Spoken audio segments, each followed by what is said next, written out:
敢相信吗？在深圳与东莞的交界处 At the border between Shenzhen and Dongguan, there's a real-life high-rise slum hidden away. It's located in a garden community in Guanjingtou, Dongguan. The community was built in 1993, so it's just over 30 years old, but the exterior walls are already falling apart. The environment here is comparable to slums in Africa. Many residents moved out long ago because they couldn't stand the poor living conditions. As you walk into this area, you could feel a sense of both prosperity and decay, almost like stepping back into the 80s. It's hard to imagine what today's high-rise buildings, some with dozens of floors, will look like in 30 years. This is a corner of Shenzhen, where high-rise buildings are rapidly deteriorating. Over the next 10 to 20 years, these structures may become slums, as even people with modest means are likely to move out. As residents leave, the buildings will be left empty. Many of these high-rises, over 25 years old, are already facing significant issues, including aging hydraulic systems, leaking pipes, elevator malfunctions, and crumbling exterior walls. 这种高层的小区的话 A high-rise like this probably has a lifespan of about 15 years. After 15 years, these buildings will either need to be demolished or turn into slums. So, these kinds of properties will have no value in the future. The problem with high-rise buildings, as I mentioned earlier, is the elevators. Water supply is another issue. Some property managers, to save money, don't clean the water systems for 2 or 3 years. And what will happen when the elevators age? The repair and replacement costs are huge. Once a property management company pulls out, that's when the area turns into a slum. For high-rise buildings, the maintenance costs for utilities like electricity and water are much higher compared to lower-rise buildings. The funds set aside for maintenance are often insufficient. Some reports indicate that the failure rate of elevators in these buildings is 3 times higher than in regular buildings, with maintenance costs being significantly higher. On top of that, in many cities, fire ladders cannot reach above the 32nd floor. In the event of a fire, the consequences could be catastrophic. Residents of high-rise buildings also deal with constant noise, including the sound of the wind. 风声特别大，呼呼的。 When the wind blows, it's really loud here. If the window glass doesn't block the sound well, it feels like you're on top of a mountain. It's especially bad during strong winds, rain, or thunderstorms. The wind howls like a monster, and it feels like the whole building is shaking. Shenzhen is not the only city with high-rise buildings. Data shows that China has 350,000 high-rise buildings, ranking first in the world. The cities with the most high-rises are Chongqing, Wuhan, Chengdu, Xi'an, Shenzhen, and Changsha. In 2018, the Beijing News reported that, at the time, there were 1,478 buildings over 200 meters tall worldwide, with 678 of them in China.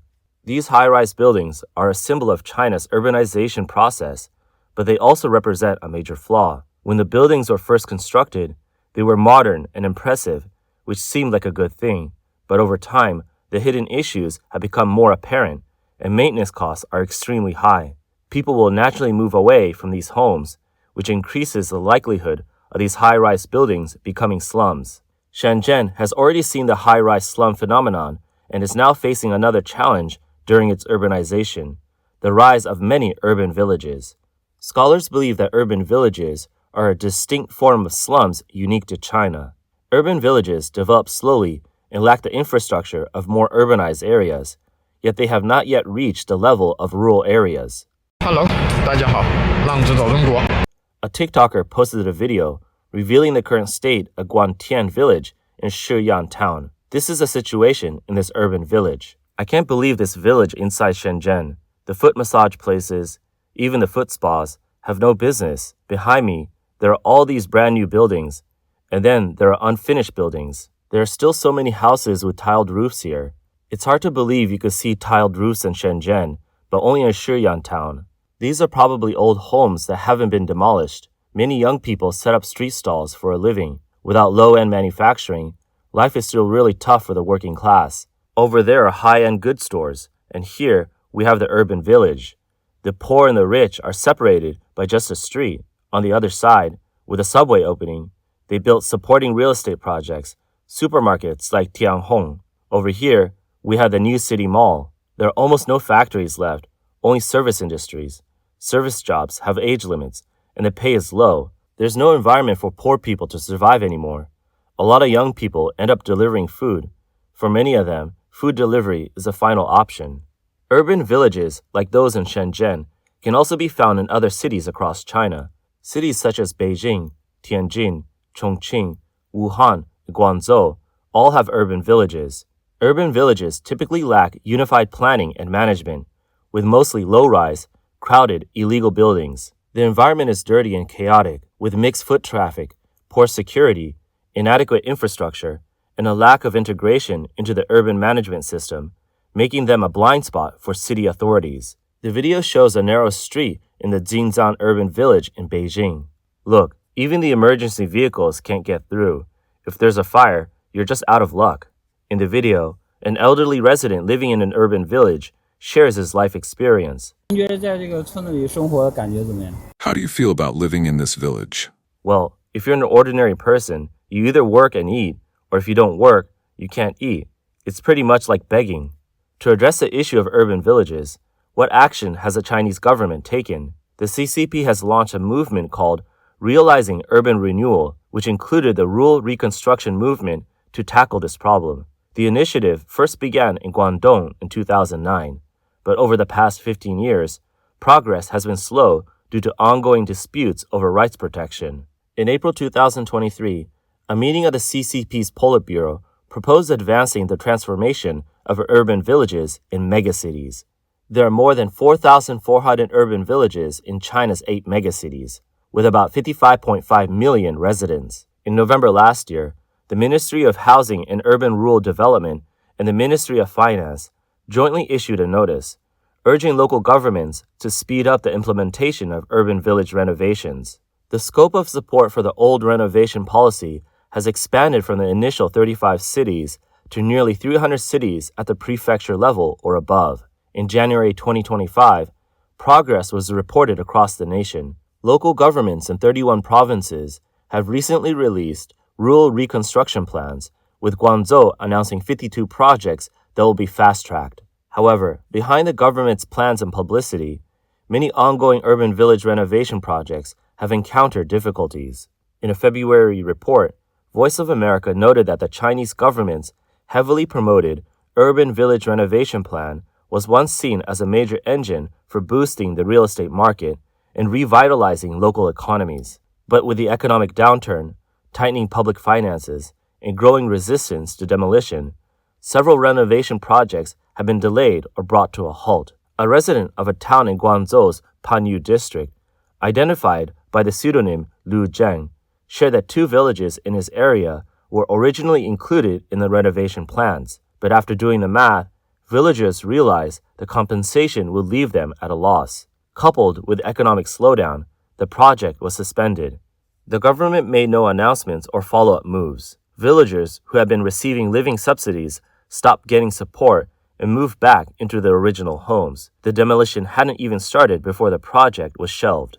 According to a report last year by the Economic Observer, the renovation of urban villages is projected to generate around 1 billion square meters of investment over the next 5 years, providing solid support for the real estate market. This would translate into an average annual increase in housing demand of about 44 million square meters. In 21 of China's mega and major cities, urban village renovation could drive more than 10 trillion yuan in direct investment and over 15 trillion yuan in related investment, together exceeding 25 trillion yuan. A report by First Finance noted that if resettlement is carried out entirely through monetary compensation, it could interject roughly 1 trillion yuan into the real estate market. A macroeconomic researcher in Beijing, using the pseudonym Ma Yue, told Voice of America, "These are fake projects. Many of the numbers are released just to boost market confidence." He added that the money for demolition projects is unclear, and it's uncertain where the funds are coming from. Ma Yue cited an example from Shanghai's Bund area, where a large urban village renovation project has started but stalled at the final stage. Once people moved out, there was no money left for the renovations. Now the area is empty. It's like a ghost town. It can't be demolished anymore. Ma Yue is also a resident of Beijing. He also mentioned areas like Chongping and Wanjing, where some affordable housing or semi-basements are located. He says he has not seen large-scale demolitions in these areas and believes the main issue with urban village renovations now is a lack of financial resources. Some of the projects have been taken over by the government and others have seen people move out, but there is no follow-up development because developers lack the capacity to proceed, leaving the properties vacant. At least in Shanghai, it doesn't look like development will continue anytime soon.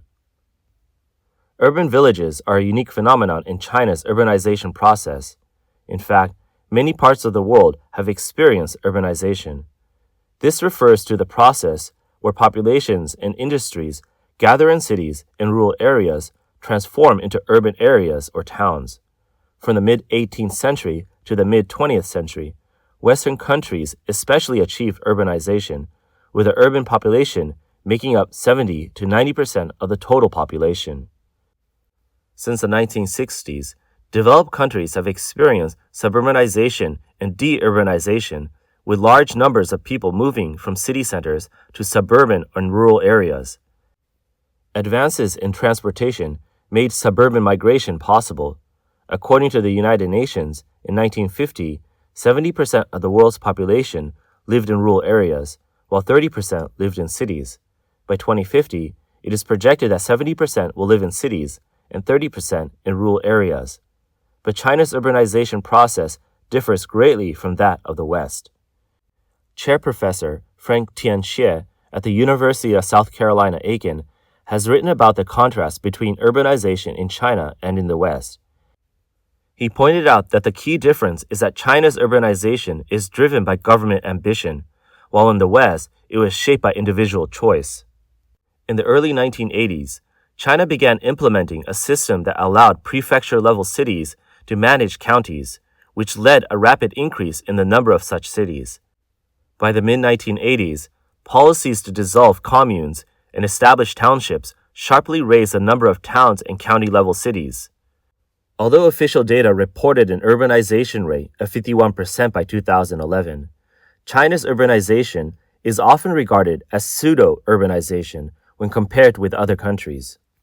Its quality is low. While hundreds of millions of rural residents have moved into cities, many remain in a semi-urbanized state. They don't have access to education, healthcare, sanitation, social security, or housing benefits available to urban citizens. Urban planning in China has also been chaotic, with expansion often ignoring environmental and resource constraints.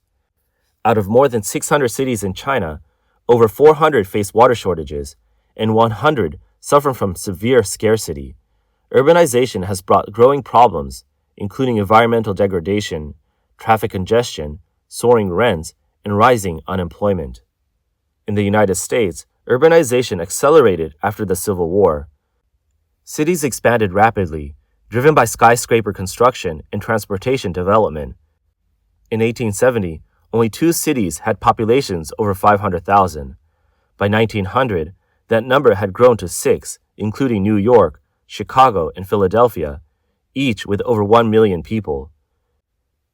New immigrants settled in poor districts of major cities, leading to the rise of Chinatowns and other ethnic enclaves, such as Little Italy, Little Bohemia, and Germantown. Is urbanization meant to improve people's lives, or is it just for show? Is it based on equality, or does it further exploit rural communities?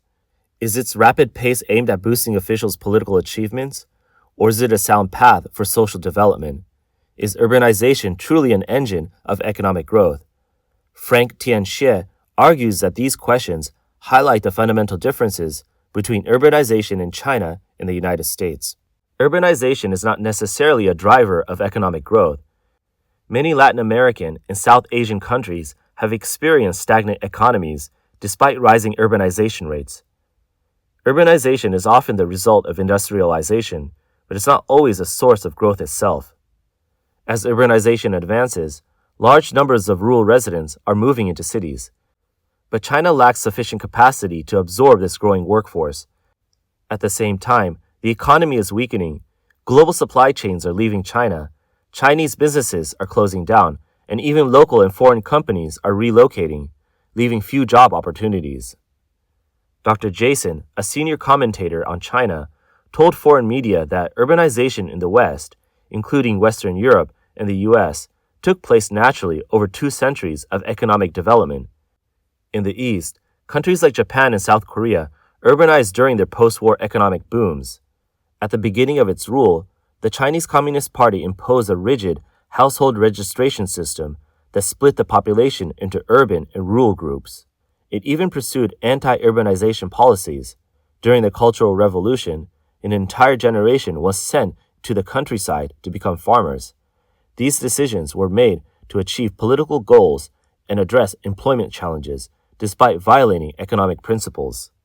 More than a decade ago, the CCP reversed course after realizing that rural migrants could benefit from city life. It quickly launched policies to push urbanization again. But Dr. Jason believes this campaign also defies economic logic. It was not a natural outcome of development, but rather a politically driven movement. This forced and distorted approach has led to many urbanization-related problems in China. As mentioned earlier, the decay of urban villages, the rise of high-rise slums, and stalled redevelopment projects all reflect these issues. Recently, the declining population in urban villages has also drawn public concerns. Reports of empty shopping malls and deserted streets have spread widely online. Social media users are asking, where has everyone gone? The change is especially visible in Shenzhen, once known as booming destination for migrant workers and overcrowded with newcomers. Shenzhen now appears far less populated. Where have all the people in Shenzhen gone? Don't you think there are fewer people opening shops now? Look around. The malls are empty and the streets are deserted. There's no one anywhere. The decrease in population is likely tied to the economy. Many factories are facing closure because they cannot recruit enough workers. As a result, they are laying off staff or placing them on leave. Without jobs, people find it difficult to remain in the city. With no income and ongoing expenses, residents in urban villages are struggling to survive. Many have no choice but to leave. There's a saying that many have returned to the countryside to seek new opportunities, but now rural areas are also reporting population declines, which highlights a serious issue. Cities are losing people, and the countryside is also becoming empty. Journalist Guo Jun explains that there are 2 main reasons for empty cities. First, the population has genuinely declined. Second, over the past 20 years, China has built numerous so-called commercial centers, primarily real estate developments, without proper regional economic planning. Whether it's the declining population in urban villages, the emergence of high-rise slums, or the stalled redevelopment of older neighborhoods, all these point to a shift in China's urbanization, from rapid expansion to a state of uncertainty. Urbanization should not only focus on appearance, it must also address the needs of lower-income residents. But the Chinese Communist Party has consistently disregarded people's livelihoods. As China's economy continues to falter, the problems left behind by urbanization are expected to grow worse. The abandonment of redevelopment projects suggests that true urban renewal is out of reach. No matter how many high-rises are built, they cannot cover up the underlying decay.